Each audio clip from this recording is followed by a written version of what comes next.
মজলিসে এসে শরীক হবে, ঠিক না ঠিক? ও দুনিয়ার মানুষ, আমি কোরআনুল কারীম থেকে আলোচনা করার ইচ্ছা পোষণ করেছি। আমি আপনাদের সম্মুখে মাহে রমাদান সামনে, ঠিক না ঠিক? আগামীকাল সম্ভবত আল্লাহ যদি চান ইনশাআল্লাহ, বলুন ইনশাআল্লাহ, আগামী রাতে আমরা তারাবি করব ইনশাআল্লাহ। খুশি না বেজার? খুশি না বেজার? একটি বছর পরে এলো মাহে রমাদান, প্রত্যেক মুসলিম ইমানদারের দ্বারে দ্বারে, ঠিক না ঠিক? এটা ইমানদার রমাদান পাওয়ার পরে খুশিতে বাকবাক হয়ে যাবে, কারণ রমাদান পাওয়া মানে নিজেকে আর একটা চান্স দেওয়া। পূর্বে যা গোনা ছিল, গোনাগুলো মিটিয়ে নেওয়ার সুযোগ, ঠিক না ঠিক? আমি সকলকেই অনুরোধ করব, এই কোরআনী মজলিসের হালাকার মজলিসে চলে আসুন, নিজেকে চেঞ্জ করার, পরিবর্তন করার চেষ্টা করুন। না হলে আপনি যদি সময়গুলো খেলায় যদি অতিবাহিত করিয়ে দেন, তাহলে কিন্তু এই সময়ের কদর আপনি একদিন না একদিন বুঝবেন, ঠিক না ঠিক?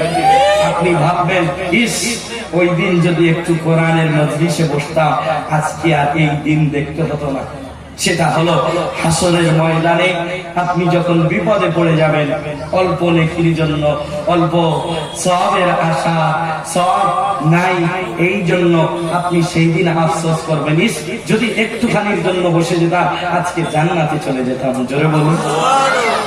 ও দুনিয়ার মানুষ, কোরআনুল কারীমের আয়াতে কারিমা সূরাতুল বাকারার ভিতরে আল্লাহ রাব্বুল আলামিন মুমিনদের ডাক দিয়ে বলছেন, তোমরা শোনো শোনো, ইয়া আইয়ুহাল্লাযীনা আমানু কুতিবা আলাইকুমুস সিয়াম কামা কুতিবা আলাল্লাযীনা মিন ক্বাবলিকুম লাআল্লাকুম তাত্তাকুন। আল্লাহ রাব্বুল আলামিন এখানে ডাক দিলেন ইমানদারকে। ও দুনিয়ার মানুষ, আল্লাহ বলছেন, হে ইমানদাররা, তোমরা যারা আমি রবের প্রতি বিশ্বাসী, আখিরাতের প্রতি বিশ্বাসী, তোমাদের উপরে সিয়াম সাধনা দিলাম, রোজাকে আবশ্যক করে দিলাম, ফরজ করে দিলাম। একটু জোরে জোরে বলুন সুবহানাল্লাহ। কামা কুতিবা আলাল্লাযীনা মিন ক্বাবলিকুম লাআল্লাকুম তাত্তাকুন। আল্লাহ রাব্বুল আলামিন বলেন, যেমন ভাবে তোমাদের পূর্ববর্তী যারা ছিল তাদের উপরে সিয়াম সাধনা দিয়েছিলাম, আবশ্যক করে দিয়েছিলাম, লাআল্লাকুম তাত্তাকুন, আমি আল্লাহ তোমাদেরকে মুত্তাকি বানিয়ে নেওয়ার জন্য তোমাদের উপরে সিয়াম সাধনা দিলাম। ও দুনিয়ার মানুষ, এই রমজানুল মুবারক মাসে আমরা রোজা রাখি, তবে আমরা একটা কথা ভেবে দেখুন, রমজান মাস আসলেই আমাদের দিমাগে, আমাদের কনসেপ্টে একটা কথা আসে, সেটা হলো রোজা রাখতে হবে। ও দুনিয়ার মানুষ, আমার আব্বা জানেরা, আমার ভাই জানেরা, পৃথিবীর শুরু থেকে নিয়ে আল্লাহর গণনায় 12টি মাস, জোরে বলুন, যখন আসমান জমিন সৃষ্টি হয় নাই তার আগে থেকে আল্লাহর গণনায় কয়টি মাস? 12টি মাস। ও দুনিয়ার মানুষ, এই 12টি মাসের ভিতরে কোন মাসকে যেমন ভাবে আল্লাহ মাহে রমাদান সম্পর্কে কোরআনে আলাদা ভাবে বর্ণনা দিয়েছেন, অন্য মাস সম্পর্কে আল্লাহ এত সুন্দর ভাবে আলাদা বর্ণনা করে ঘোষণা দেন নাই। আল্লাহ রাব্বুল আলামিন বলেন সূরা বাকারার 185 নম্বর আয়াত, আল্লাহ রাব্বুল আলামিন সেই আয়াতের মধ্যে আমার আপনার জন্য বলছেন, ও দুনিয়ার মানুষ শোনো তোমরা, শাহরু রমাদান আল্লাযী উনজিলা ফীহিল কুরআন। একটু জোরে বলুন না সুবহানাল্লাহ। আমি আপনার বিবেকের খোরাক দেওয়ার জন্য এসেছি, আমি আপনাকে কি বোঝাচ্ছি একটু দেখুন। আল্লাহ রাব্বুল আলামিন বলছেন, হে দুনিয়ার মানুষ তোমরা শোনো, শাহরু রমাদান, রমজান মাস, আল্লাযী যার মধ্যে উনজিলা ফীহিল কুরআন, আমি আল্লাহ কোরআন অবতরণ করেছি। জোরে বলুন। আমরা মুসলিম হিসাবে রমজান মাস আসলে আমাদের মাথায় চিন্তা ভাবনা থাকে রোজা রাখতে হবে, সিহরি খেতে হবে, ইফতারি করতে হবে, তারাবি পড়তে হবে, ঠিক না বেঠিক? এটাই চিন্তা আসে। কিন্তু আল্লাহ বলে, এ দুনিয়ার মানুষ, এই রমজান সম্পর্কে আমি আল্লাহ আলাদা ঘোষণা দিয়ে তোমাদের জানালাম, শোনো, এই রমজান মাস আমি আল্লাহর কাছে এত দামি কেন, এত দামি কেন জানো? আল্লাহ বলেন, শাহরুর রমাদান আল্লাযী উনজিলা ফীহিল কুরআন, আমি এই রমজান মাসে কোরআন অবতরণ করেছি, কোরআন নাযিল করেছি। জোরে বলুন। আল্লাহ রাব্বুল আলামিন বলেন, এই কোরআন কেন দিলাম? এই কোরআন কি জন্য আমার নবীর উপরে দিলাম? এই কোরআন জিবরিল আমিন কেন আল্লাহ নবীর উপরে কেন নাযিল হলো? আরবি ভাষায় কেন নাযিল হলো? কি জন্য নবীর কাছে কোরআন দিলেন? আল্লাহ রাব্বুল আলামিন তারপরের অংশে তিনি স্পষ্ট করে জানিয়ে দিলেন, ও দুনিয়ার মানুষ, শোনো শোনো, কবি মনোযোগ দিয়ে কথাগুলো শোনো। আল্লাহ রাব্বুল আলামিন বলছেন, হুদাল লিন্নাস। জোরে বলো। আল্লাহ রাব্বুল আলামিন বলেন, আমি এই কোরআন দিলাম যাবৎ মানব জাতির হেদায়েতের জন্য। জোরে বলুন। মানব জাতি জাতি হেদায়েতের রাস্তা খুঁজে পায়, আল্লাহ শুধু হেদায়েতের জন্য, মানুষের হেদায়েতের জন্য এটা বলে ক্ষান্ত হন নাই। তিনি বললেন, ওয়া বাইয়িনাতিন মিনাল হুদা। আল্লাহ রাব্বুল আলামিন বলেন, এটাই স্পষ্ট হেদায়েতের নিদর্শন। হেদায়েতের নিদর্শন হলো কোরআন। জোরে বলুন। এই দুইটি শব্দ বলার পরে তিনি ক্ষান্ত হন নাই। তিনি বলেছেন, ওয়াল ফুরকান, এই কোরআন হলো এমন কিতাব যা সত্য মিথ্যাকে ডিভাইড করবে, পার্থক্য করবে। জোরে বলুন সুবহানাল্লাহ। ও দুনিয়ার মানুষ, আমি আপনাদেরকে কি বোঝানোর জন্য এই কথাটা তুলে ধরলাম, একটু গভীর মনোযোগ দিয়ে শুনুন। সামনে মাহে রমাদান আসছে। আমরা রমজান কি, রমজান পাওয়ার পরে কি পেলাম, নিজেকে কতটা চেঞ্জ করতে পারলাম, রমজান মাসে কতটা আমলের জিন্দগিতে নিজেকে আগিয়ে দিয়ে গেলাম, একটু বিবেকের খোরাক হিসাবে কথাগুলো শুনুন। বিবেক দিয়ে কথাগুলো শুনুন, অন্তরের কান লাগিয়ে শুনুন, একটু চিন্তা করুন, ফিকির করুন।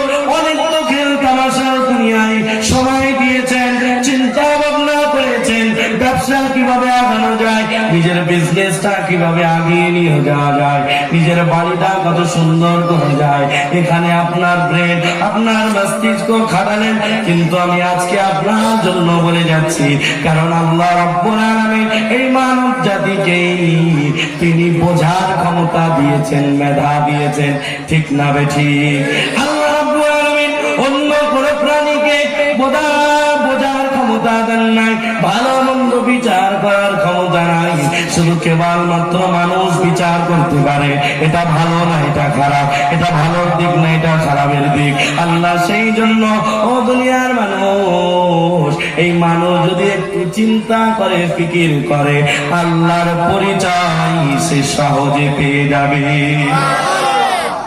আমার আপনার জাতির পিতার নাম কি? বলো, জোরে বলো। আমার আপনার জাতির পিতার নাম হলো ইব্রাহিম আলাইহিস সালাতু ওয়াস সালাম। আমি আপনাদের জবান দিয়ে কেন কথাটা বলিয়ে নিয়েছি জানেন? বর্তমান টেকনোলজির যুগ, মোবাইলের যুগ, কম্পিউটারের যুগ। একটা ছোট্ট বাচ্চাকে যদি জিজ্ঞাসা করা হয় বলিউডের কিং কে, বাদশাহ কে, সে বলবে শাহরুখ খান। কি বলেন? ও দুনিয়ার মানুষ, আজ মুসলমান এত মার খাচ্ছে কেন? যেখানেই দেখবেন মুসলমান লাঞ্ছিত, বঞ্চিত।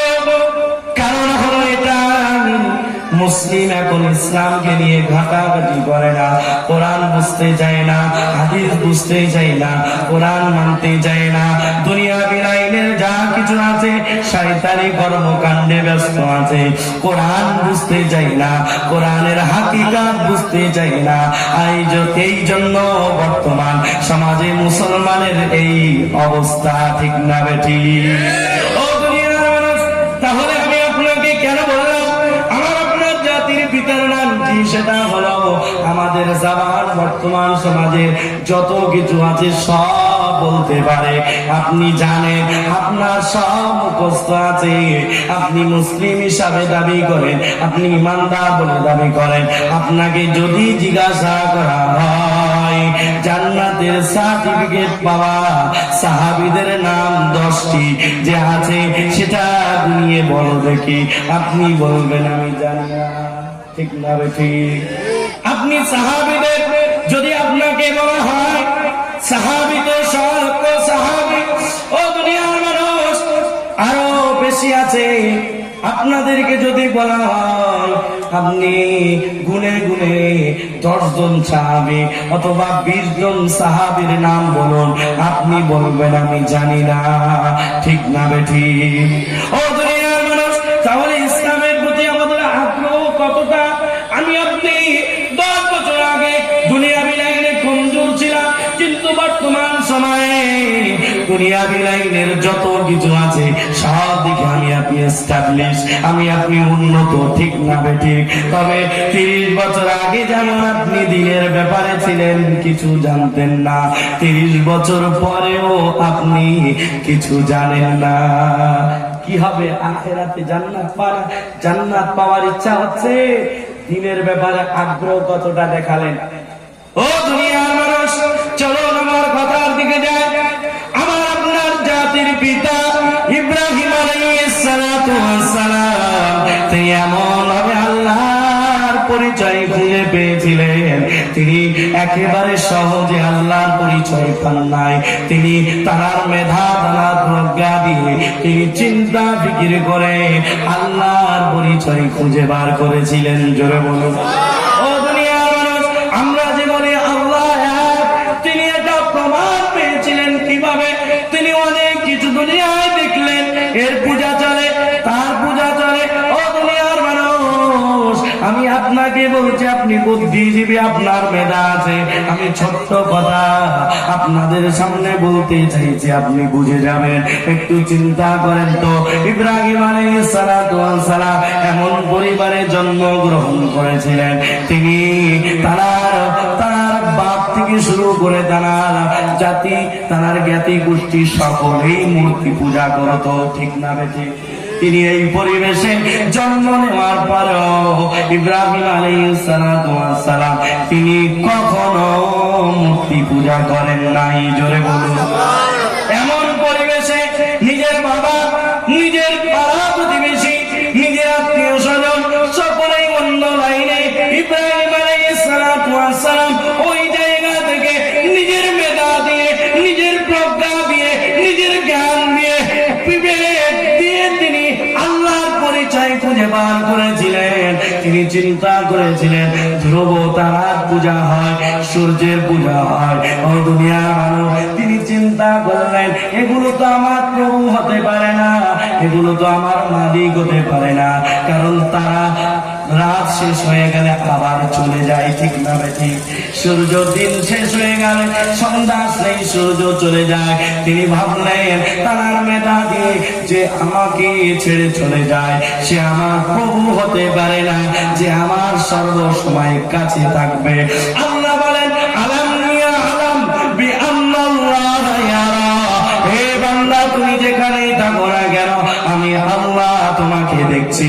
ইব্রাহিম আলাইহিস সালাতু ওয়াস সালাম অনুভব করলেন আমার রব তো তিনি, যিনি আমাকে বিপদে আপদে মুসিবতে আমি যে অবস্থায় থাকি না কেন আমাকে ভুলে যাবে না, আমাকে ছেড়ে চলে যাবে না।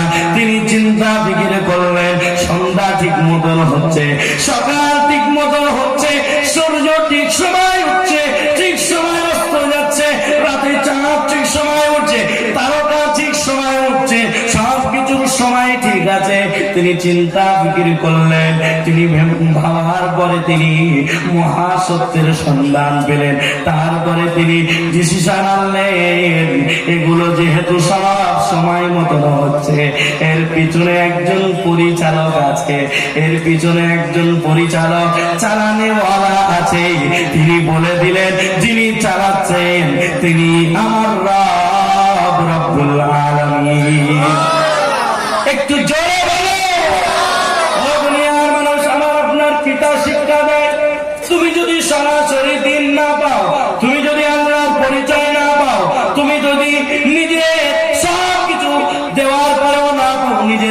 তরিকা দিয়ে চিন্তা করো, আল্লাহ যিনি মহাসত্য সেই সত্যকে সম্মান করার চেষ্টা করো। ও দুনিয়ার মানুষ, আমি আপনি তো কত ভাগ্যবান, বাপ দাদা মুসলমান, আমি আপনি সেই ঘরে জন্ম নিলাম। জন্ম নেওয়ার পরে আমি আপনি কোরআন হাতে পেয়ে গেলাম। কোরআনটা হলো মহাসত্য কিতাব, যে কিতাবের দ্বারা আপনি আল্লাহর পরিচয় খুঁজে পাবেন। একটু জোরে বলুন। ও দুনিয়ার মানুষ, আমার আব্বা যারা, আমার ভাই যারা, এই কোরআন আমরা হাতে পেয়ে গেলাম। আমরা কালিমা পড়লাম, বাপ দাদা মসজিদে যাই, ছোট থেকেই মসজিদে গেলাম। আমি আপনি মসজিদে গেলাম, বড় হলাম। ইসলামের তহর তরিকা আমার সামনে, আমার বাপ দাদা সব মুসলমান, তারপরেও মুসলিম হিসাবে নিজেকে পরিগণিত সঠিকভাবে করতে পারি না। এখনো নিজের ভিতরে ত্রুটি আছে, এখনো নিজের ভিতরে অনেক কমতি আছে। তাহলে আমি আপনি কবে নিজেকে পরিবর্তন করব? সময় আর কোথায়? নবীজি চলে গেছেন, নবীজি ওফাত গ্রহণ করলেন। ও দুনিয়ার মানুষ, দুনিয়া থেকে আল্লাহর দিদারে তিনি নিজেকে নিয়ে গেলেন, আল্লাহর দিদারের জন্য তিনি নিজেকে নিয়ে গেলেন। দুনিয়ার জিন্দগিতে তিনি পরকালের জগতে পাড়ি দিলেন। ও দুনিয়ার মানুষ, আমার আব্বা জানেন, আমার ভাই জানেনা, আমি আপনাদেরকে অনুরোধ করে বলছি, একটু গভীর মনোযোগ দিয়ে শুনুন। নবী যেহেতু চলে গেছে, নবী তো শেষ নবী, ঠিক না ঠিক? নবীর পরে আর কোন নবী আসবে না। নবী যেহেতু শেষ নবী, আমি আপনি শেষ উম্মত, ঠিক না? আমার আপনার পরে কোন নবীও আসবে না, কোন উম্মতও আসবে না। এর দ্বারাই পরিষ্কার হলো আমি আপনি একেবারেই বইয়ের শেষের দিকে, চ্যাপ্টার ক্লোজ হতে চলেছে। আমার আপনার দ্বারাই কিয়ামত সংগঠিত হবে। আমার আপনার পরে কোন উম্মত আসবে না, নবী আসবে না। আর কিসের চিন্তা করছেন? সময় তো খুব সন্নিকটে, কিয়ামত খুব সন্নিকটে। হে যুবকেরা, তরুণেরা, নিজেকে একটু পরিবর্তন করার চেষ্টা করো। আল্লাহর দিকে নিজেকে, আল্লাহর কুদরতি কদমের দিকে নিজেকে ঝুঁকিয়ে দেওয়ার চেষ্টা করো। বেশি বেশি সময় আল্লাহর জন্য দেওয়ার চেষ্টা করো, কারণ কখন মৌত চলে আসবে আমি আপনি কেউ জানি না, ঠিক না বেঠি? ও দুনিয়ার মানুষ, তাহলে যে কথা বলছিলাম, একটু চিন্তা করো। আল্লাহ রাব্বুল আলামিন কোরআন দিয়েছেন মানব জাতির হেদায়েতের জন্য। এই কোরআন হলো হেদায়েতের সুনিদর্শন। এই কোরআন হলো সত্য মিথ্যা পার্থক্যকারী, কোনটা সত্য কোনটা মিথ্যা এই কোরআন বলে দেয়। তবে ও হতভাগা মুসলমান, আমরা কিছু এমন আছি এই কোরআনটাকে শুধু মসজিদে মানতে যায়, এই কোরআনটা শুধু নামাজে মানতে চায়, এই কোরআনটা সমাজে আমরা মানতে চাই না। এই কোরআনকে শুধু আমরা তেলাওয়াতের কিতাব বানিয়ে রেখেছি। রমজান আসছে তেলাওয়াত করব, সবে বারাত চলে গেছে তেলাওয়াত করেছি, আবার তাকে তুলে রেখেছি। এই কোরআনটা আমরা শুধু নামাজে মানবো। ও দুনিয়ার মানুষ, না না না, নবীজি সাল্লাল্লাহু আলাইহি সাল্লাম এই কোরআন আসার পর থেকে নিয়ে তিনি যেমন ভাবে কোরআনটাকে নামাজে মেনেছেন, নামাজে যেভাবে তেলাওয়াত করেছে, নবী যতদিন দুনিয়ায় ছিলেন তিনি ইমামতি করেছেন, কোরআন দিয়ে নামাজটাকে সুন্দরভাবে পড়লেন। শুধু তিনি কোরআনটাকে নামাজে সীমাবদ্ধ রাখলেন না, এই কোরআনটা তিনি সমাজে নিয়ে আসার জন্য অনেক প্রচেষ্টা করলেন, অনেক সংগ্রাম করলেন, অনেক অত্যাচার সহ্য করলেন। আমার আপনার প্রিয় নবী, আমার আপনার কলিজার টুকরা নবীর চেহারা দেখলে অনেকেই মায়ায় পড়ে যেত, প্রেমে পড়ে যেত। সেই নবী মার খেয়েছেন, উহুদের ময়দানে দন্দান মোবারক শহীদ করেছেন, তায়েফের ময়দানে নিজের শরীরকে রক্তাক্ত করেছেন। নবী আমার তিনি শুধু কেবলমাত্র একমাত্র শুধুমাত্র এই কোরআনটাকে সমাজে প্রতিষ্ঠিত করার জন্য। জোরে বলুন। নবীর চিন্তাধারা ছিল, ও দুনিয়ার মানুষ, হুদাল লিন্নাস। এই আয়াত, এই শব্দের ব্যাখ্যাটা শুনুন। এই মানুষের হেদায়েত এই কোরআন, এটা আমি আপনি কিভাবে বুঝলাম? আল্লাহ শুধু বলে দিলেন, আমরা বুঝে দিলাম তা নয়, তিনি বাস্তবে দেখালেন। ও দুনিয়ার মানুষ, নবী চিন্তা করলেন নবুয়ত পাওয়ার আগে, ও দুনিয়ার মানুষ, তিনি 17 থেকে 40 পর্যন্ত এই 23টি বছর, ও দুনিয়ার মানুষ, আমার আব্বা জানেরা, আমার ভাই জানেরা, তিনি একটা সংগঠন করলেন হেল্পফুল ফজল নামে। তার চিন্তাধারা ছিল এই জাতিগুলোকে কিভাবে পরিবর্তন করা যায়। তার চিন্তা জাতি পরিবর্তন হবে কি করে? আমার আল্লাহ বলে, ও জিবরাইল যাও যাও, আমার নবীর কাছে কোরআন দিয়ে দাও। জোরে বলুন সুবহানাল্লাহ। কারণ এই জাতিকে পরিবর্তন করতে হলে কোরআন লাগবেই লাগবে। যদি দুর্নীতি মুক্ত সমাজ বানাতে চান, আপনি এই সমাজে অশান্তি যদি না চান, আপনি এই সমাজে কোনো খারাপ দিকটা না যদি দেখতে চান, তাহলে কোরআনের বিধান কায়েম লাগবে, ঠিক না বেঠিক? নবীজি সাল্লাল্লাহু আলাইহি সাল্লামের চিন্তা, আল্লাহ বলে, ও জিবরিল যাও যাও, আমার নবীর কাছে 5টি আয়াত নিয়ে চলে যাও, কোরআনের আয়াত নিয়ে চলে যাও, কোরআন দিয়ে দাও। জিবরিল আমিন আসলেন। ও দুনিয়ার মানুষ, এ কথা বলা আমার উদ্দেশ্য নয়, তবে আল্লাহ নবীর চিন্তাধারা মানুষকে পরিবর্তন করা, অসহায় মানুষগুলোর পাশে দাঁড়ানো, নারীগুলোর পাশে দাঁড়ানো। ও দুনিয়ার মানুষ, আমার আব্বা জানেরা, আমার ভাই জানেরা, আমার আল্লাহ বলে, ও নবী, তোমার চিন্তা ঠিক আছে, সমাজকে পরিবর্তন করা, আমি আল্লাহ সমাজ পরিবর্তন করার জন্য তোমার কাছে আলো দিয়ে দিলাম। জোরে বলা যাবে না? ও দুনিয়ার মানুষ, এই কোরআনটা আলো। আল্লাহ কোরআনুল কারীমের মধ্যে বলেন, ওয়াকাযালিকা আওহাইনা ইলাইকা রূহাম মিন আমরিনা মা কুনতা তাদরি মাল কিতাব ওয়ালাল ঈমান ওয়ালাকিন জাআলনাহু নূরা। আল্লাহ বলেন, ওয়ালাকিন জাআলনাহু নূরা। ও নবী, আপনি কিতাব এবং ঈমান কি আপনি জানতেন না? আমি আল্লাহ কিতাব হিসাবে আমি আল্লাহ নূর দিয়ে দিলাম, আলো দিয়ে দিলাম। জোরে বলুন সুবহানাল্লাহ। আমার মওজুদা গাদ্দিরা ছিল হুজুর কিবলা হাফিজাহুল্লাহ, তিনি বলেন, বাবা, কোন জায়গায় যদি আলো জ্বালাতে হয়, অন্ধকার মুক্ত যদি করতে হয়, সেখানে লাঠি সোটা লাগবে না, সেখানে কামান লাগবে না, মারধর করতে হবে না। তিনি তার কথার দ্বারাই বলেছেন, সেখানে গিয়ে একটা আলো জ্বালিয়ে দাও, একটা মোমবাতি জ্বালিয়ে দাও, ওই আলোর কারণে অন্ধকার দূরীভূত হয়ে যাবে। ও দুনিয়ার মানুষ, আল্লাহ রাব্বুল আলামিন নবীকে বলছেন, ও নবী, আপনার চিন্তাধারা মানুষকে পরিবর্তন করা ঠিক আছে, যাও আমার বন্ধু, ও আমার হাবিব, আমি আল্লাহ কোরআন দিয়ে দিলাম, আপনি পড়ুন, ইকরা বিসমি রাব্বিকাল্লাযী খালাক। জোরে বলুন। আল্লাহ আয়াত নাযিল করে দিলেন, আল্লাহ কোরআন দেওয়া শুরু করে দিলেন। ও দুনিয়ার মানুষ, তাহলে আমি আপনি বুঝতে পারলাম কোরআনটা শুধু তেলাওয়াতের কিতাব নয়, এই কোরআনটা একটা আলাদা আলো।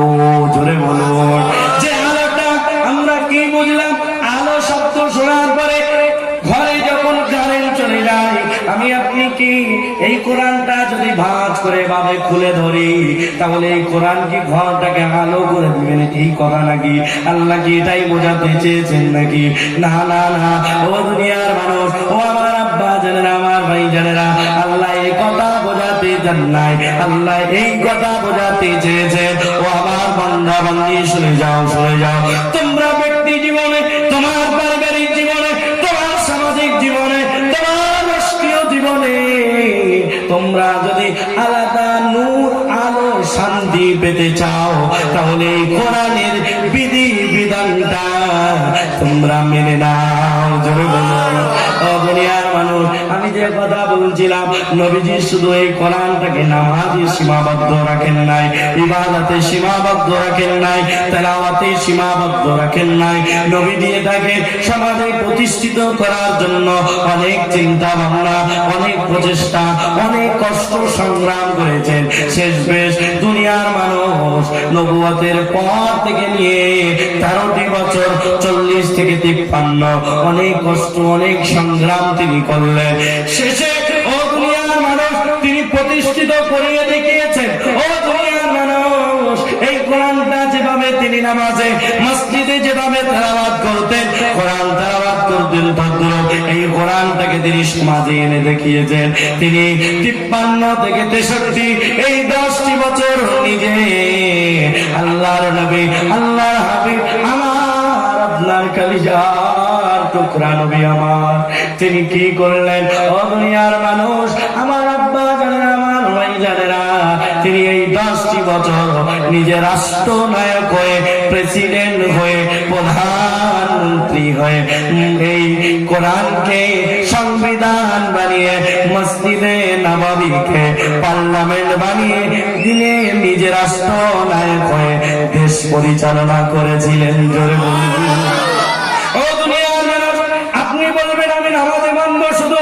ও দুনিয়ার মানুষ, না না না না, আমার আপনার পরিস্থিতি যেমনই হোক না কেন, আমার আপনার সামনে সময় যেমনই হোক না কেন, সমাজ যা বলে বলুক আর যেই যায় বলে বলুক, আমি আপনি আল্লাহর গোলাম, ঠিক না বেঠিক?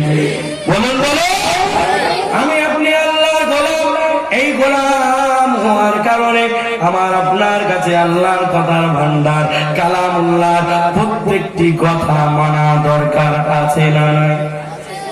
কোন কেউ যদি বলে আমি কোরআনের হাফ মানবো, হাফ মানবো না, 50% মানবো আর 50% মানবো না, আমার আপনার কনসেপ্টে কি বলে? ওই ব্যক্তি মনে হয় 50% মুসলমান। কি 50% মুসলমান?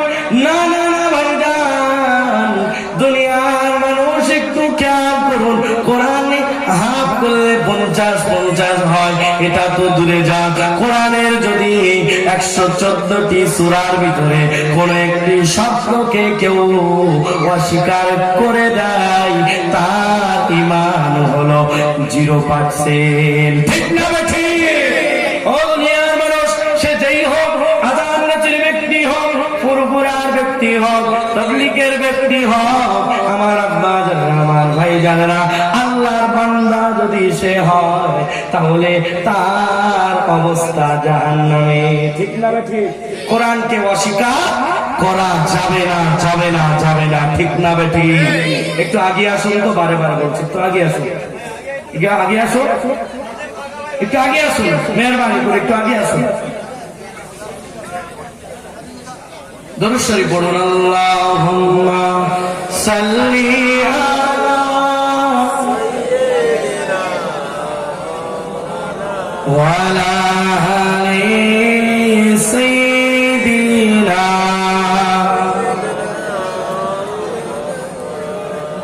দানা দেখা ও মদিনা ওয়ালা, দানা দেখা ও কামলিওয়ালা, মনেতে তোমারি নাম লিখে যায়, স্বপ্নে হলেও দেখা দাও আমার মদিনাওয়ালা, মদিনাওয়ালা, তারা দেখা মদিনাওয়ালা, তারা দেখা তোমার বিরাজ জ্বালা আর সহেনা, তারা দেখা ও গো মদিনাওয়ালা, তারা দেখা ও গো কামলিওয়ালা। সুবহানাল্লাহ বলুন।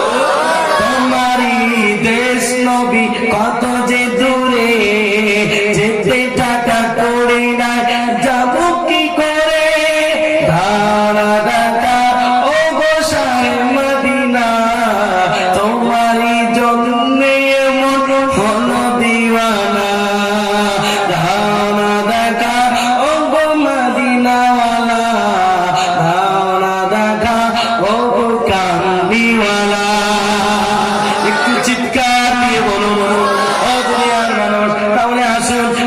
কথাটা বলতে যাচ্ছিলাম, কোরআন আমরা যদি 50% মানে আমার আপনার ঈমান 50% এমন নয়। আমি আপনি যদি কোরআনের বিধিবিধান একটা যদি লঙ্ঘন করে দিই, আমার আপনার ঈমানের পার্সেন্টেজ আর তখন থাকবে না, আমার আপনার ঈমান তখন 0%। ঠিক না বেটি? পরিস্থিতি অনুকূলে না থাকলেও ঈমানদার হিসাবে কোরআনের প্রত্যেকটি হুকুম মাথার তাজ বানিয়ে রাখতে হবে, সেটা নিজে মানার চেষ্টা করতে হবে। এই ভুল করলে এই শাস্তি, এই ভুল করলে এই শাস্তি। আমরা কোরআনে সব কিছু শুনেছি। ও দুনিয়ার মানুষ, আমার আব্বা জানেনা, আমার ভাই জানেনা, হয়তো পরিবেশ এমন নাই, তবে আমরা ঈমানদার হিসাবে আমাদের কাছে কোরআন হলোই শ্রেষ্ঠ কিতাব। ও দুনিয়ার মানুষ, তাহলে রমজানুল মুবারক মাস আসলে আমাদের চিন্তাধারা, আল্লাহ বলে দুনিয়ার মানুষ রমজান মাস দামি কেন জানো? এই রমজান মাস দামি এই কারণে, কারণ আমি রমজান মাসে আমার কথার ভান্ডার কালামুল্লাহ নাযিল করেছি। ও দুনিয়ার মানুষ, রমজানুল মুবারক মাসে একটি রাত আছে, এই রাতের নাম হলো লাইলাতুল কদর। আল্লাহ নিজে বলেন, ইন্না আনজালনাহু ফি লাইলাতুল কদর। আল্লাহ নিজে বলেন, ও দুনিয়ার মানুষ তোমরা শোনো, লাইলাতুল কদরের রাতে, অর্থাৎ কদরের রাতে আমি আল্লাহ কোরআন নাযিল করেছি। জোরে বলুন। ও দুনিয়ার মানুষ, আমার আব্বা জানেনা এই কোরআন নাযিল হয়েছে আমার আপনার নবীর উপরে। ঠিক না বেটি? এই কোরআন নাযিল, এই কোরআনকে নিয়ে এসেছে সঙ্গে করে রূহুল আমিন ফেরেশতা জিবরিল আমিন। ও দুনিয়ার মানুষ, তার মাধ্যমে কোরআন পাঠালেন। কোরআন যেখানে সেই জায়গা শ্রেষ্ঠ, কোরআন এবং নবী যেখানে তারা এবং যে জায়গায় থাকবে, যারা কোরআন এবং নবী মানবে তারাও শ্রেষ্ঠ হয়ে যাবে। জোরে বলো। ও দুনিয়ার মানুষ, আমার আব্বা জানেনা, আমার ভাই জানেনা, তৎকালীন সময়ে কাফের মুশরিকদেরকে যদি বলা হতো তোমরা কোরআন মেনে নাও, আল্লাহর নবীকে মেনে নাও, তারা তখন একটা কথা বলতো। বর্তমান সময় ও দুনিয়ার মানুষ, যদি আল্লাহ এবং রাসূলের দিকে ডাকা হয়, অনেকেই এমন কথা বলে, আমার পীর ও মুর্শিদ যেটা বলছে সেটাই মানবো, কোরআন হাদিস মানবো না। অনেকেই এমন কথা বলে, কি বলে না? বলে না? বলে আমার পীর যদি জাহান্নামেও নিয়ে যায় আমি সেদিকেই যাব, কারণ আমার পীর ছাড়া আমি কিছু বুঝি না। ও দুনিয়ার মানুষ শোনেন, আল্লাহ রাব্বুল আলামিন কোরআনুল কারীমের মধ্যে বলেন, একটু গভীর মনোযোগ দিয়ে শুনুন। আল্লাহ রাব্বুল আলামিন বলেন, ওয়াইদা কিলা লাহুম তাআলু ইলা মা আনজালাল্লাহ ওয়া ইলার রাসূল ক্বালু হাসবুনা মা ওয়াজাদনা আলাইহি আবানা। আল্লাহ নবী যখন বলতেন তোমরা আল্লাহর নাযিলকৃত কিতাব এবং রাসূলের দিকে আসো, তারা তখন বলতো ক্বালু হাসবুনা, আমাদের জন্য যথেষ্ট। ও দুনিয়ার মানুষ, তারা তখন বলতো আমাদের পূর্ববর্তী, আমাদের পূর্বপুরুষদেরকে যে জিনিসের উপরে আমরা পেয়েছি সেটাই আমাদের জন্য যথেষ্ট। এটা তৎকালীন অবিশ্বাসীদের কথা ছিল।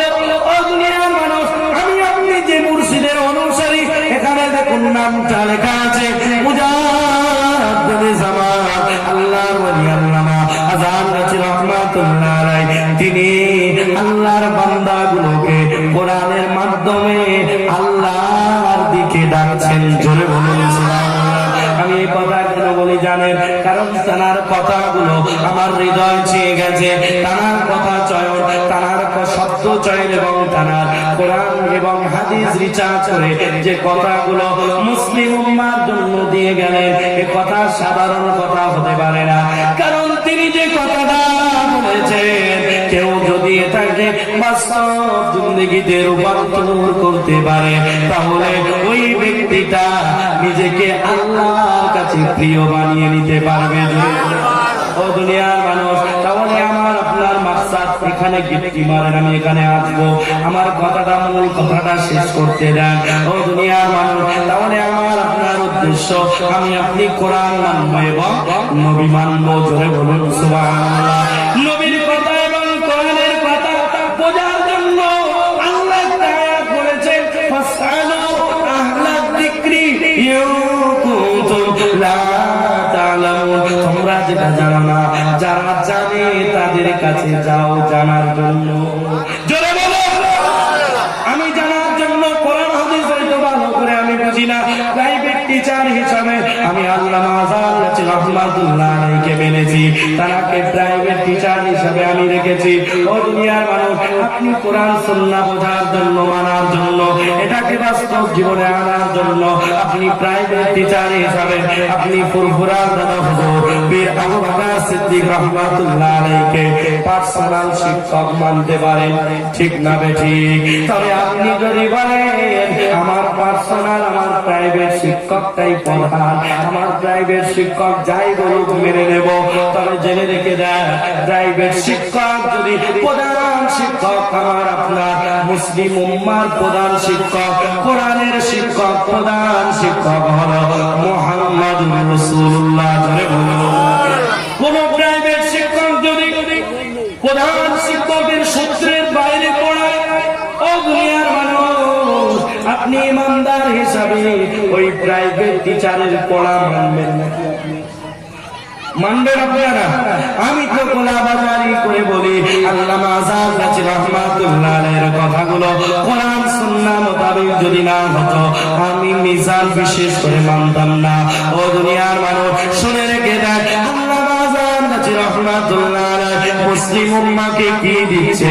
অনেকেই হাক্কানি আঞ্জুমানকে নিয়ে বাজে মন্তব্য করে, আল্লামা আযহার রাহমাতুল্লাহ আলাইহিকে নিয়ে বাজে মন্তব্য করে। আমি আপনাদেরকে একটা কথা বলছি, এবং তার প্রতিষ্ঠানের দ্বারা ইসলামের উপকার হচ্ছে কি হচ্ছে না? বলেন, হচ্ছে কি হচ্ছে না? যারা গিয়েছেন তারা জানেন। এই প্রতিষ্ঠানের একটা পরিবেশের কথা বলি, শোনে, যেটা আমার হৃদয় চেয়ে যায়।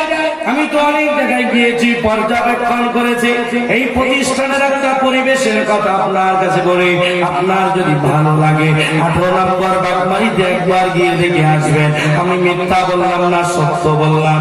ও দুনিয়ার মানুষ, আল্লাহ নবী চেষ্টা করেছিলেন নামাজ যাতে কায়েম হয়ে যায়। আল্লামা আযহার রাহমাতুল্লাহ আলাইহি নামাজটা কায়েম করে দেখিয়েছে।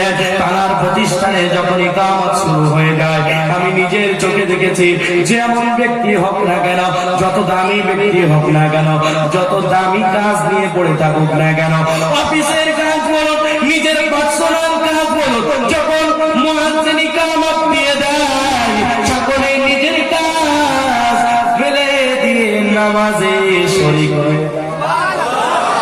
জোরে বলো। এমন পরিবেশ কোথাও পাবেন না। নামাজ হচ্ছে এদিকে, ওদিকে গল্প গুজব চলছে, নিজের আপন মানুষের সাথে কথাবার্তা চলছে। তবে হাক্কানি আঞ্জুমানের এই পরিবেশটা, নামাজকে জামানত করা, নামাজকে প্রচার করা, নামাজকে কায়েম করার চিন্তা ভাবনা বর্তমান সময়ে আমি যেটা দেখলাম পর্যবেক্ষণ করে, হাক্কানি আঞ্জুমান নামাজটাকে আগিয়ে নিয়ে যাচ্ছেন। আল্লাহর বান্দা যদি হুজুরের সাথে মোলাকাতের জন্য যায়, ও দুনিয়ার মানুষ, আরেকটি নিদর্শন বলি শোনেন। এখানে সুন্দরতা কেন আমার হৃদয় চেয়ে গেছে, আমি নিজের কথা বলছি, আপনাদের ভালো লাগতেও পারে না, ঠিক না? আমার আব্বা জানেন আব্দুল মান্নান সাহেব, আমার আব্বা জানকে আমি সব চাইতে, সবকিছুর চাইতে প্রিয় মনে করি, হিরো মনে করি আমার। আপনি হয়তো মানতে পারেন না, কি বলেন? মানতে আপনার দরকারও নাই, কিন্তু আমি মানি। আমার আব্বা আমার কাছে সব চাইতে মহান। ও দুনিয়ার মানুষ, এটা বোঝানোর জন্য বললাম, আপনি একটু দেখেন হাক্কানি আঞ্জুমানটাকে একটু সামনে নিয়ে রাখেন। আমি আপনাকে বলছি, আপনি অবশ্যই অবশ্যই আযহার রাহমাতুল্লাহ আলাইহি তার পদ্ধতিটা এত সুন্দর, এত সুন্দর, আপনি বাধ্য হবেন তার অনুসারী হতে। জোরে বলুন। আমি কেন বললাম ও দুনিয়ার মানুষ? কারণ তার কথাগুলো এত সুন্দর, এত সূক্ষ্ম, তার কথা ছোট, কিন্তু আমল যদি বাস্তব জিন্দগিতে আমি আপনি প্রতিফলিত করতে পারি, এই আমল যথেষ্ট আল্লাহর দয়া পেয়ে আল্লাহর দয়ার জান্নাতে যাওয়ার জন্য। কারণ তার কথাটা প্রথম হলো বিনা পয়সায় দিন ও দুনিয়া শান্তি আর মঙ্গল। ও দুনিয়ার মানুষ অনেকেই প্রশ্ন করে এই বিনা পয়সায় আবার কি হয়? এখন তো টেকনোলজির সময়, দোকানে গেলে 1000-5 টাকা পকেটে নিয়ে গেলে প্যাকেট ভর্তি বাজার হয় না, 5000 শেষ। ঠিক না বেঠিক? এখন টাকা ছাড়া কথা হয় না, টাকা দাও কথা বলো, টাকা থাকলে কথা বলো। তিনি এই সময় এটা প্রচার করছেন কেন? ও দুনিয়ার মানুষ একটু খেয়াল করো তারা সত্যের দিকে। তিনি বলেছেন বিনা পয়সায় দিন ও দুনিয়া, অর্থাৎ দুনিয়া এবং আখিরাত। আপনি যদি বিনা পয়সায় শান্তি এবং মঙ্গল শান্তি যদি পেতে চান, তাহলে বিনা পয়সায় কিছু কাজ করা লাগবে। টাকা দিয়ে শান্তি কেনা যায় না। অনেক ধনাত্মক ব্যক্তি দেখবেন টাকা আছে, অর্থ আছে, গাড়ি বাড়ি আছে, সুন্দর বিছানায় ঘুমায়। যে বিছানায় যদি শরীর রাখা হয়, পেট রাখা হয়, সাথে সাথে আধা ফুট ভিতরে চলে যায়। এত আরামদায়ক বিছানা, তারপরেও ওই ব্যক্তিটার কপালে শান্তি নাই, ঘুমের ঔষধ খেতে হয়। কি বলেন? ভুল বলছি? আপনি জিজ্ঞাসা করবেন, আপনার যদি কোনো পরিচয় কোনো ধনী থাকে, আপনি জিজ্ঞাসা করবেন আল্লাহ তো আপনাকে এত টাকা দিয়েছে, ধনসম্পদ দিয়েছে, আপনি কি খুশি আছেন? সেই ব্যক্তি বলবে আরে ভাই ভালো না, আমার বিবি কথা শোনে না, এই সেই আমার এই সমস্যা সেই সমস্যা। এত টাকার মালিক হওয়ার পরও সমস্যার শেষ না। ঠিক না ঠিক? ও দুনিয়ার মানুষ, তিনি অন্তরটা পরিবর্তন করার জন্য, মুসলিম উম্মাহর জন্য তিনি 4টি উপায় আনলেন। যে উপায়টা যদি বাস্তব জিন্দেগিতে আপনি প্রতিফলিত করতে চান, কোনো টাকা দেওয়া লাগবে না, কোনো ট্যাক্স দেওয়া লাগবে না, কোনো কিছু হাদিয়া দেওয়া লাগবে না। আপনি তার কথাটা দেখলে বুঝতে পারবেন তিনি বলেছেন উপায় হলো 4টি। কয়টি উপায়? বলেন বলেন বলেন। শান্তি মঙ্গল পেতে চাইলে, দুনিয়ায় শান্তি পরকালে মঙ্গল মুক্তি যদি পেতে চান, কিছু বিনা পয়সার কাজ করা লাগবে। কি কাজ? বিনা পয়সা। তার ভিতরে প্রথম নাম্বার হলো, ও দুনিয়ার মানুষ, আমার আপনারা জানেন, আমার ভাই জানেরা, একটু গভীর মনোযোগ দিয়ে শোনো। তিনি বলেছেন ও আল্লাহর বান্দারা শোনো শোনো, তোমরা দুনিয়ার যে কোনো প্রান্তরে থাকো না কেন, আমার কাছে প্রতিনিয়ত আসতে হবে, আমার মজলিসে যে প্রতিনিয়ত বসতে হবে। এটা সব সময় আমি যে কথাটা বলে দিয়ে গেলাম, এটা তোমরা তোমাদের জিন্দেগিতে মেনে নিও, এটাই মানা শর্ত। জোরে বলো। তিনি প্রথম বললেন 5 ওয়াক্ত নামাজ বাবা বিনা জানায় আদায় করো। তারপরে তিনি নামাজের পরে তিনি একটা ওজিফা দিলেন, কোরআনী ওজিফা। জোরে বলো। তিনি তার মন গড়া কোনো কথা বলেন নাই, তিনি যা বলেছেন কোরআন সুন্নাহ মোতাবেক। ও দুনিয়ার মানুষ, আপনার কাছে অনেক ব্যক্তিকে দেখে অনেকেই হাক্কানি আঞ্জুমানের অনুসারী বলে দাবি করে। আপনি সেই ব্যক্তিকে দেখে হাক্কানি আঞ্জুমানকে বিচার করলে তো হবে না, কারণ সে মানছে ঠিক মতন হয়তো পারে না, মানছে একটু মানছে, আবার একটু ছেড়ে দিচ্ছে। আপনি কোন অনুসারীকে দেখে হাক্কানি আঞ্জুমানকে, হাক্কানি আঞ্জুমানের প্রতিষ্ঠাতা আল্লামা আযহার কাছে রাহমাতুল্লাহ আলাইহি বিচার করতে পারবেন না। কোন ব্যক্তিকে দেখে, আমি মিজানকে দেখে হাক্কানি আঞ্জুমানের প্রতিষ্ঠাতা আল্লামা আযহার কাছে রাহমাতুল্লাহ আলাইহি আপনি বিচার করতে পারবেন না, যদি তার যোগ্যতা, তার কথা, যদি তার জায়গাটা, তার ব্যক্তিত্বর বিচার যদি আপনি করতে চান, তার কথা দেখে বিচার করতে হবে। আমি হয়তো চাইতে পারি আমার দ্বারাই হাক্কানি আঞ্জুমানের বদনাম হোক, আমি এমন কথাও বলে যেতে পারি, ঠিক না ঠিক? আমাকে দেখে আপনি হাক্কানি আঞ্জুমান কোন খাঁটি পীরের আলোচনা সমালোচনা করতে পারবেন না। আপনার যদি মাপতে হয়, স্কেল নিয়ে যদি মাপতে হয়, তার কথাগুলো বলে যাচ্ছি, এটাকে স্কেল হিসেবে ব্যবহার করে তার যোগ্যতা, তার ব্যক্তিত্ব যদি বিচার করতে চান, তার কথার উপরে দাঁড়িয়ে বিচার করতে হবে, ঠিক না বেঠিক? তার কথা হলো যে বাবা তুমি নামাজটা পড়বি না কাজায়, এটা কি কোরআনের বাইরের কথা? বলেন না, ইন্নাস সালাতা কানাত আলাল মুমিনিনা কিতাবান মাওকুতা। আল্লাহ রাব্বুল আলামিন বলেন আমি সময় মতন নামাজ ফরজ করেছি। ফজরের সময় ফজর পড়তে হবে, যোহরের সময় যোহর পড়তে হবে, আসরের সময় আসর পড়তে হবে, মাগরিবের সময় ইশার সময় ইশা পড়তে হবে। ও দুনিয়ার মানুষ, এই 5 ওয়াক্ত নামাজ তিনি আল্লাহ রাব্বুল আলামিন ফরজ করে দিয়েছেন। আর আল্লামা আযম নবী রাহমাতুল্লাহ আলাইহি ওটা করে সাধারণ মানুষের কাছে শোনালেন, বাবা তোমরা নামাজ বিনা কাজায় আদায় করো। তিনি কোরআনি অধিকার কোরআন তেলাওয়াতের কথা বললেন। তিনি 3 নম্বর বললেন হালাল রুজি খাও। 4 নম্বর তিনি বললেন দুনিয়ার কারো ভয় অন্তরে তোমরা রাখবে না, আল্লাহর ভয় অন্তরে রেখে খারাপ কাজ থেকে, নিষিদ্ধ কাজ থেকে নিজেকে দূরে রেখো। খারাপ কাজ থেকে নিজেকে পরেজ করো। আচ্ছা বলেন, এই 4টি কথা কোরআন সুন্নাহর বাইরে আছে, এটা কেউ বলতে পারবে? পারবে? কারোর সাহস?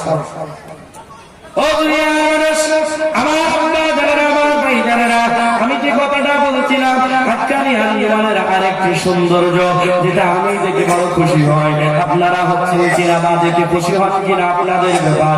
আমি দেখেছি কোন আল্লাহর বান্দা যদি মুর্শিদের কাছে যায়, নিজের সমস্যার কথা বলতে যায়, ও দুনিয়ার মানুষ একটু খেয়াল করবেন, দূর থেকে দাঁড়িয়ে দেখবেন আল্লাহর ওলি তিনি যে বদ্দিনাশীল হয়ে তিনি ওই চেয়ারে ওই মসনাদে বসে আছেন।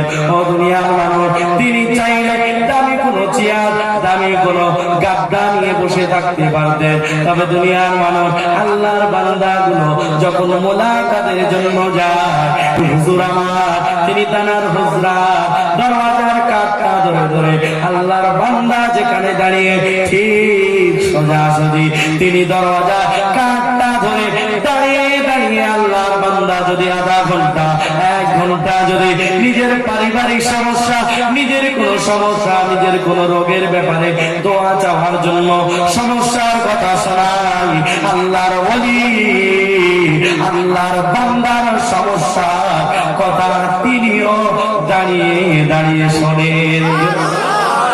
বললাম দামি কোন চেয়ার আছে, হ্যাঁ দামি কোন গাদ্দা আছে, তিনি যদি বলতেন আমার জন্য চেয়ার নিয়ে আসে, দিত না? কেউ দিত না। তিনি কেন দেন নাই? তিনি এটাই বোঝাতে চাইলেন আল্লাহর ওলিরা নিজেদের জন্য কিছু করে না, আল্লাহর বান্দাগুলোকে জান্নাতি বানানোর চেষ্টা করেন। জোরে বলুন। আল্লামা আযম নবী রাহমাতুল্লাহ আলাইহি নিজের দল বানানোর জন্য চেষ্টা করেন নাই, তার দল, তার প্রতিষ্ঠান যেটা সেটা প্রমাণ করে দেয় ইনি দল বানানোর জন্য আসেন নাই, ইনি এসেছেন আল্লাহর পাক বলা বান্দাগুলোকে কোরআন সুন্নাহর পথে প্রচারিত করার জন্য। তিনি বলেছেন আমার প্রতিষ্ঠানের নাম আমার আব্বা জানের নামে নয়, আমার গ্রামের নামে নয়, আমার প্রতিষ্ঠান হলো হাক্কানি আঞ্জুমান। এর মানে কি? সত্যের সংগঠন। কোরআন আছে যেখানে সত্য আছে, বলুন। কোরআন আছে যেখানে সত্য আছে। স্লোগান দিতে জানেন না? আমি বলবো কোরআন আছে যেখানে, আপনারা বলবেন সত্য আছে সেখানে। কোরআন আছে যেখানে, নবী আছে যেখানে, এটা মনে থাকবে। তাহলে হাক্কানি আঞ্জুমান কোরআন সুন্নাহর উপরে প্রতিষ্ঠিত। হয়তো এই সময় এসে অনেক ব্যক্তি অনেক কিছু বলে দিতে পারে তারার নামে। আমি তারার কথা দেখে আযম নবী রাহমাতুল্লাহ, আমি বিশেষ করে কারোর কথা শুনে জান্নাতুল রহমাতুল্লাহ আলাইহিকে বিচার করি না, আমি বিচার করি তানার মেধা, তানার প্রজ্ঞা, তানার জ্ঞান। তিনি ব্রাহ্মণ ব্যক্তি ছিলেন, তিনি মাওলানা ছিলেন, তিনি মুসলিম উম্মার হেদায়েতের জন্য কোরআন সুন্নাহর উপরে প্রচলিত কোরআনের জন্য তিনি কোরআন সুন্নাহ রিসার্চ করলেন, চারটি কথা বার করলেন, যে চারটি কথা যদি মানতে পারে যদি কোন মুসলিম উম্মার কোন ব্যক্তি, তাহলে ওই ব্যক্তি জান্নাতি জান্নাতি জান্নাতি। জোরে বলো। আমার আব্বা জানেন, আমার ভাই জানেন, আমার পরে আমার ভাই আছেন, কথা বলবেন। আমি আমার কথা এখানেই শেষের দিকে নিয়ে যাচ্ছি। আমি আপনাদের যে কথাটা বোঝাতে চাইলাম, বুঝতে পেরেছেন? কোন ব্যক্তি, কোন আলেম, কোন মুফতি, কোন শায়েখ, কোন পীর, কোন মুর্শিদ আমার কাছে যাই কেন? কোরআন সুন্নাহ বোঝার জন্য, মানার জন্য। সহজ হলো না? ফাসআলু আহলা যিকরি ইন কুনতুম লা তা'লামুন। যেটা জানো না সেটা জানার জন্য যারা জানে তাদের কাছে যাও। ইয়া আইয়ুহাল্লাযীনা আমানুত্তাকুল্লাহ, হে ঈমানদারেরা আল্লাহর ভয় করো। আল্লাহ তো এটা বলে শেষ করে দিতে পারতেন, ঠিক কি না? কথা শেষ হলো না? আল্লাহ বলছেন, হে ঈমানদারেরা তোমরা আল্লাহকে ভয় করো। কথা শেষ তো? শেষ তো? আমার আপনার কি মনে হয় বিবেকের শেষ তো? তাহলে আল্লাহ তার পরেই বললেন কেন ওয়াকুনু মা'আস সাদিকিন? বললেন কেন? আমি বলে গেলাম কলকাতায় এমন এক জায়গা আছে খুব সুন্দর, আপনি আমাকে কিছু ধরবেন, আমাকে একটু বলুন না সেই জায়গাটা কোথায়, একটু রুটটা বলে দেন, সেই ম্যাপটা একটু বলে দেন, আমি কিভাবে যাব, সহজে যেতে পারবো কিভাবে, একটু বলে দেন। আল্লাহ বলে, বান্দারে, এই বান্দা তুমি যদি আমার ভয় অর্জন করতে যদি চাও, ওয়াকুনু মা'আস সাদিকিন, যারা আমার ভয় অর্জন করেছে তারা হলো সাদিকিন বান্দা, তাদের কাছে যাও, আমার ভয় অর্জন করে নিতে পারবে। জোরে বলুন। আতর ব্যবহার করুন, এটা বলে আমি যদি শেষ করে দিই, কথা শেষ হলো? আমি বলতে পারবো এটাই যে আতর ব্যবহার করবেন আতর দোকান থেকে আতর কিনে আনার পরে, এটাই কথা শেষ হলো, পরিপূর্ণ সেন্টেন্স হলো। আমি যদি বলি আতর ব্যবহার করবেন, আতরটা কি, কোথায় পাওয়া যায় যদি না বলি, ভুল হবে না? সেই সুগন্ধিটা পাবো না।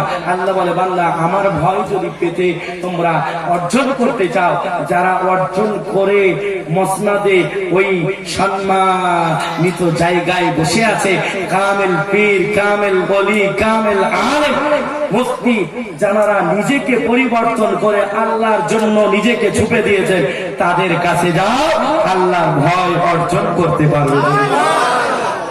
বুঝে এসেছে কথা? বলুন বলুন। তাহলে যেটা জানি না সেটা জানার জন্য প্রাইভেট শিক্ষকের কাছে আমরা যাই, ঠিক না? স্কুলে পড়াশোনা বোঝালো মাস্টার, 45 মিনিট ক্লাস করলো, আমার ব্রেনে ধরে আসলো না। যারা ভালো স্টুডেন্ট তারা বুঝতে পারলো। আমি ওই ক্লাসের পড়াটা বোঝার জন্য একটা প্রাইভেট টিচারের কাছে যাই কি যাই না? উদ্দেশ্য হলো ক্লাসের পড়াটা বোঝা। আমি কোরআন সুন্নাহ বুঝি না, আমার উদ্দেশ্য থাকবে কোরআন সুন্নাহ বুঝতে মুর্শিদের কাছে যাব, কামিলিনের কাছে যাব, পীরের কাছে যাব, আলেমের কাছে যাব। কোন ব্যক্তিকে দেখে কোরআন সুন্নাহকে বিচার করব না, কোরআন সুন্নাহ দেখে ব্যক্তিকে বিচার করব। এটা যদি করতে পারেন আপনি জান্নাত। একটু জোরে বলুন সুবহানাল্লাহ। আমার আব্বা জানেন, আমার ভাই জানেরা, আমি আমার কথা ইতি করলাম। আমার কথায় যদি কেউ কষ্ট পেয়ে থাকে আমি বলে যাচ্ছি, আমি আপনার কাছে ক্ষমা প্রার্থী, কারণ আমি কোরআন সুন্নাহর চশমা লাগিয়েছি। এটা তো সাধারণ চশমা, কোরআন সুন্নাহর যে চশমা, নবী যে কথাগুলো বলেছে, আল্লাহ যে কথাগুলো বলেছে, সমাজের খারাপ দিকটা যেটা আমার কোরআন সুন্নাহ অল্প জ্ঞান দিয়ে আমি বুঝতে পারলাম, সেটা আপনাদের সামনে তুলে ধরার চেষ্টা করলাম। যদিও হয়তো অনেক সময় উঁচু গলায় কথা বলেছি, হয়তো আপনারা অনেকেই কষ্ট পেয়েছেন নাকি? আমি কোরআন সুন্নাহর জন্য বলেছি, এরপরেও যদি কষ্ট পেয়ে থাকেন ভাই হিসাবে, সন্তান হিসাবে ক্ষমা করবেন আমাকে। আর কোরআন সুন্নাহ মোতাবেক নিজেকে পরিচালিত করার চেষ্টা আমি আপনি সকলেই করব। বলো আরে জোরে বলো। ওয়া আখির দাওয়ানা আলহামদুলিল্লাহ। দরুদ শরীফ।